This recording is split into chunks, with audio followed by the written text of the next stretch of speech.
How to use TikTok zoom feature on your Android or iPhone. Hi guys, welcome. In this video I'm going to show you how you can do it easily. So first of all, if you are on Android, there is probably a chance that it will be a built-in feature. So if you don't have this zoom effect, you have to simply go to your settings. Once you are here, you can just simply search for zoom, or you can go for the accessibility, and here you have to simply search for the zoom effect.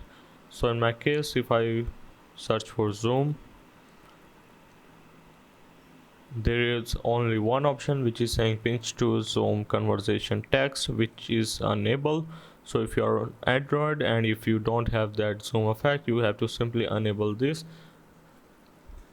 But in most of the devices there will be a proper option to enable the zoom effect. So yeah, that's how basically you can use TikTok zoom feature.